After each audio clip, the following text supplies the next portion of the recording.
Tingnan ng mga tao guys, oh. Mga mamasyat.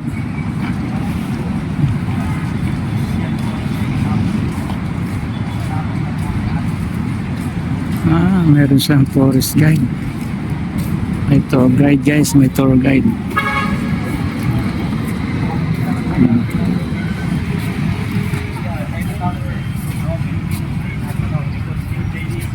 Boss. Yeah, boss. Yeah, because Chinese is a businessman. Okay? Yan po nanay, papuntang China daw. Yeah.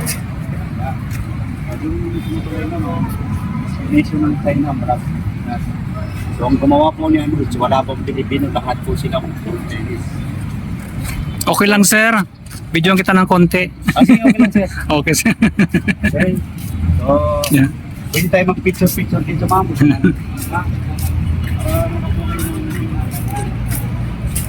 And guys, may tour guide, oh. May ano, yung isa yung lalaki parang foreigner yan. And doon daw mukhang ano to, Korean yata. sa aking lola. May merienda, oh.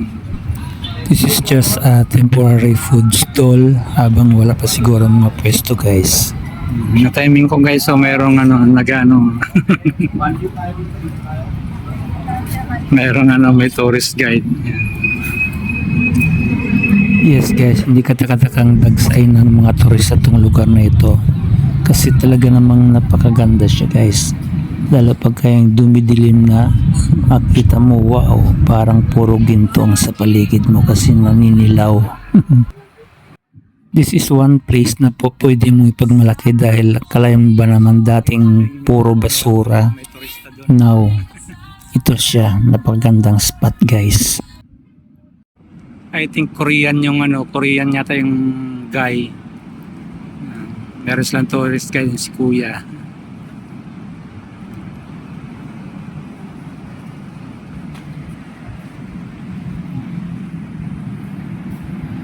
Post office guys, sa kabila, yun o.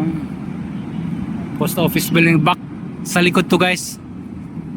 Sa likod na side to. Yung sa front yun yung medyo affected ng nasunog dun.